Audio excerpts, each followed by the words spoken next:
What is up, everyone? MarsJ8 here, bringing you guys the news in a flash. Let's get right into it. Bungie has been put into the spotlight when players realize that there have been inconsistencies with the amount of experience being earned by players grinding out missions. Bungie has remained quiet on all of this, and so Reddit users actually took it upon themselves to put the numbers to the test, and what they found was that the more missions that you grind out, the less experience you earn, even though it's still showing that you're earning the same amount of experience the entire time. Now, experience throttling is nothing new. Most MMOs and a lot of RPGs actually use this as a fundamental system in their game as a way to keep the player moving forward towards the next objective or bigger and better challenges. But the difference between those is that a player is made aware of this decrease in experience gain, while in Destiny 2, it was still showing that players are earning the same amount of experience the entire time, while players could be losing up to 96% of their total EXP gain, which is just a massive depletion. Now, to make matters worse is that Bungie kept this hidden. This is something that they actually put into the game. After you hit your max light level, every time you level up after that, you earn a bright engram, which is this game's form of loot boxes where you can gain shaders, special gear, and other sorts of cosmetic items.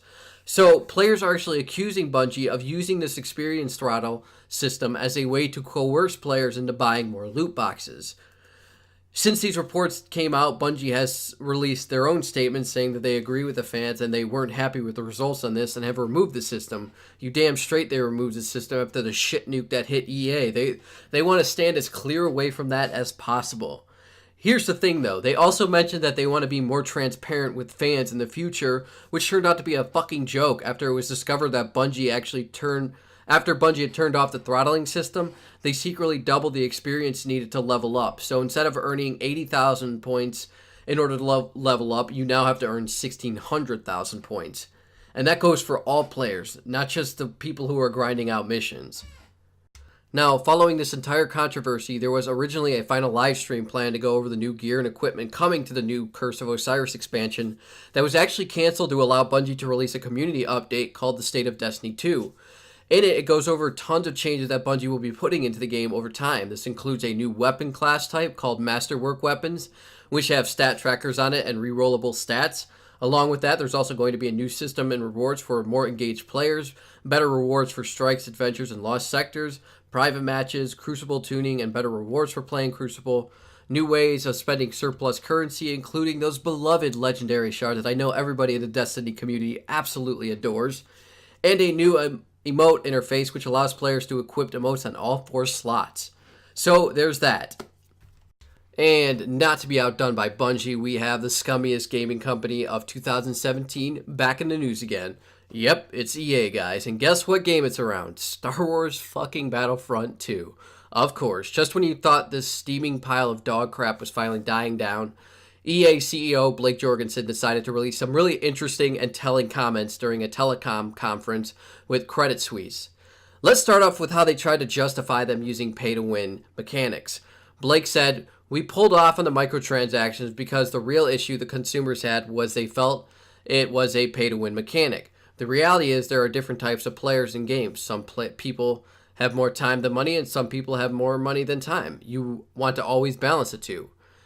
Yeah, but here lies the problem that I don't think that he understands, or I don't think that he cares. If you give the option to go an easier route, most people are going to take it instead of the one with the most resistance. And the ones who don't, or simply can't afford to, are suddenly put into a situation where they are getting their ass handed to them by little Timmy fuckboy who's got daddy's credit card, and then they feel like they have to pay for these loot boxes in order to stand any sort of chance against other players. And if you think for a second that EA wouldn't put you in a lobby with people that have high-ranking star cards while you have a couple of good ones to try and incentivize you to go buy more loot boxes, then just remember that Activision just filed a patent this year that maps out that exact procedure of putting players into matches with players that are at a higher tier in hopes of trying to coerce them into buying more loot boxes. Now, Blake also goes on to mention why Star Wars Battlefront 2 doesn't have any sort of cosmetics in it, and how they feel that it would be a violation to the Star Wars canon. People apparently don't want a pink or white Darth Vader, and while I'm sure there are plenty of people out there that would agree with him on that, I have to call bullshit on the whole violating the canon part. This is Star Wars Battlefront 2. The game itself is a violation of the canon. I mean, you have Luke Skywalker fighting Darth Maul, for fuck's sake. The only portion of this game that doesn't violate the canon should be the single-player portion. And even still, that doesn't explain why there aren't any soldier cosmetics, which, by the way, didn't the first Star Wars Battlefront have those? It also doesn't help that a Dataminer found files for character cosmetics hidden in the game. And if you think that they're really going to put their foot down and make some serious changes to the loot box system, think again. Jorgenson said that they aren't giving up on microtransactions, that they're just learning and listening to the community in terms of how to implement it into the future, but that they aren't changing their strategy. On a more lighter side note, though, the outrage and the backlash that EA has faced from all of this has dropped their stock value by $3 billion, which is a pretty significant drop. And then Blake Jorgenson got onto the topic of Viceral Games, the developing team behind Dead Space franchise, and were working on their own Star Wars title before EA effectively sent their asses to the gallows and hung them by the noose earlier this year. Thanks to Blake, we now have some insight as to why that was. He says the studio was working on a title as a way to really push the gameplay to the next level, but as EA kept reviewing it, they determined that it was too linear of a game and that people wouldn't enjoy it like they would 5 or 10 years ago. And then he dropped a fucking goldmine on why they decided to close the studio when he says that they have to, quote, cut the bridge when you realize you can't really make a lot of money on something. Not really the greatest thing to say to a community that is already really pissed off at you. There will be tons of links down below if you guys want to check them out. And you know what? Let's move into some good gaming news.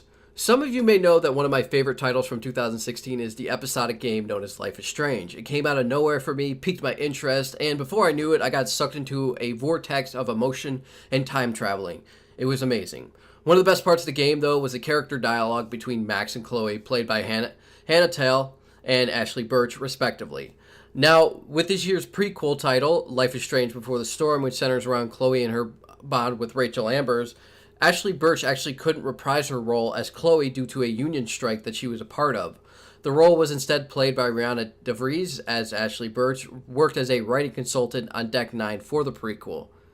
Since the strike has concluded, though, Square Enix has announced that Ashley will be reprising her role as Chloe, not on the last main episode, but on the bonus episode titled Farewell, that was a part of the deluxe edition, with Hannah Telle reprising her role as Max, in what Square Enix is saying may be the very last time that we see the two of them together. I'm really excited to see this episode. It's stated to come out early 2018. Can't wait for that to come out. A Day to Remember has announced they are heading on an awesome North American tour called the 15 Years in the Making Tour, with support from The Devil Wears Prada, Falling in Reverse, and Papa Roach. Tour kicks off in February and runs until March. Check out the dates below. And Mice and Men has also announced a pretty great tour with support coming from Bless the Fall, Cane Hill, and Fire from the Gods. That tour also kicks off in February and runs into March. Check out the dates below if you guys are interested. And finally, we got some new music for you guys, but we got a little Christmas cheer for you guys. We got DMX putting out his cover of Rudolph the Red-Nosed Reindeer. Yes, we are talking about the X Gonna Give It To You, DMX. It's a very interesting take, and I actually enjoyed it, and I think it's definitely something worth checking out if you're looking for something diverse, let's say. Also, August Burns Red put out their new Christmas song, Last Christmas, which you guys can check out below. As always, I loved it. I thought it was awesome. Thank you all for joining me for this episode. I know it was a little bit of a longer one, which is good. We've had quite a bit of news this week. But if you guys enjoyed it, feel free to leave a like. If you didn't, dislike. If you guys want more, feel free to subscribe, and I will see you all on the next one. Mars out.